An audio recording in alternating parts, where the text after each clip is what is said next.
Assalamualaikum warahmatullahi ta'ala wabarakatuh. Nama Siti Fatimah binti Yahya, nombor metrik 2002-2016. Saya daripada Ijazah Syariah. Hari ini dalam video saya ingin berkongsi berkaitan sejarah perkembangan komputer. Sejarah komputer. Komputer merupakan peralatan penting dalam kehidupan sekarang. Boleh dikatakan setiap rumah mesti dilengkapi sekurang-kurangnya sebuah komputer peribadi, iaitu PC atau komputer riba, iaitu laptop. Menurut sejarah, komputer peralatannya sering dirujuk melalui generasi-generasi mengikut aras teknologi semasa komputer itu dibangunkan. Kita lihat ditemukan pada 1940 sehingga 1956, iaitu tube vacuum. Generasi kedua pada tahun 1956 sehingga 1963, iaitu transistor. Generasi ketiga pada tahun 1964 sehingga 1971 menggunakan litar bersepadu. Generasi keempat pada tahun 1971 sehingga sekarang menggunakan microprocessor. Generasi kelima, iaitu sekarang dan akan datang, menggunakan kecerdasan buatan. Generasi pertama pada tahun 1940 sehingga 1956 menggunakan tube vacuum. Komputer generasi pertama dibangunkan dengan menggunakan tube vacuum.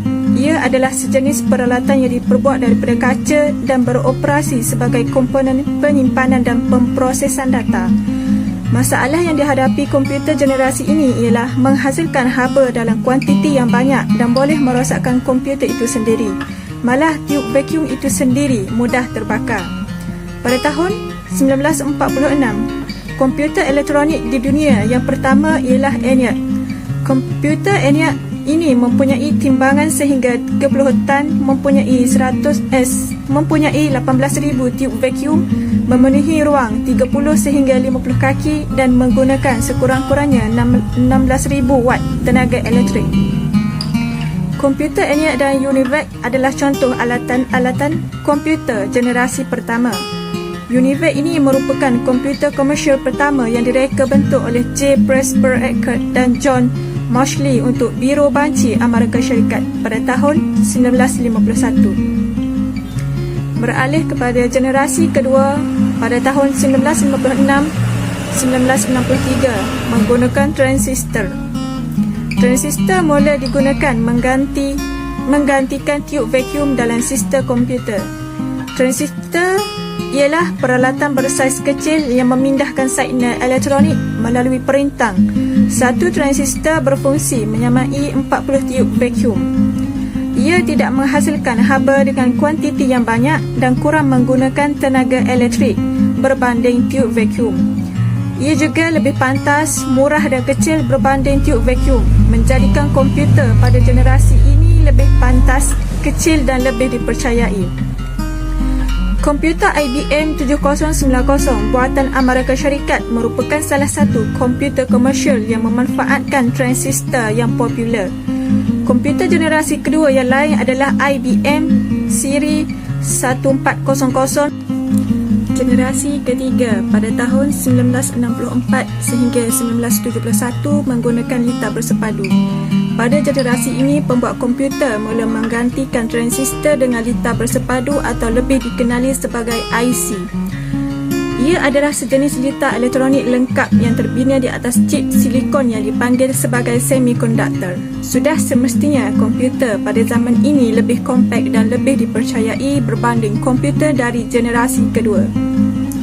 Pada zaman ini, sistem operasi mula menampung pelaksanaan tugas serentak. Dikatakan juga komputer mula digunakan secara meluas pada zaman ini kerana saiz yang semakin kecil dan semakin murah berbanding generasi sebelumnya. Beralih ke generasi keempat. Pada tahun 1971 sehingga sekarang menggunakan microprocessor. Microproses mula diperkenalkan di mana-mana. Beribu-ribu litar bersepadu telah dibina ke dalam chip silikon tunggal. Microprocessor merupakan awal kelahiran komputer personal. Pada tahun 1971, Intel Corp kemudian mengembangkan microprocessor pertama Intel 4004. IBM mula mengeluarkan personal komputer pada sekitar tahun 1981 dengan menggunakan operating system MS-DOS 16-bit. Pada tahun 1984, Apple memperkenalkan Macintosh. Oleh kerana komputer menjadi kecil dan lebih berkuasa, ini telah membawa dengan terbentuknya rangkaian yang akhirnya membawa kepada pembangunan internet. Komputer generasi keempat juga menyaksikan pembangunan GUI, tertikus dan peranti input yang lain. Generasi yang terakhir iaitu generasi kelima, sekarang dan akan datang, melalui kecerdasan buatan. Komputer ini juga mempunyai kepandaian tersendiri, mengesan keadaan sekeliling melalui penglihatan dan bijak dalam mengambil sesuatu keputusan dan bebas daripada kawalan manusia. Sifat ini disebut sebagai Artificial Intelligence, iaitu AI.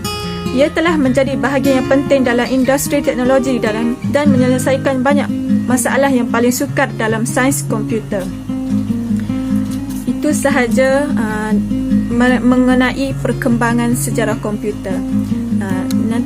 Kalian jangan lupa like, share dan komen pada video saya. Sekian, terima kasih.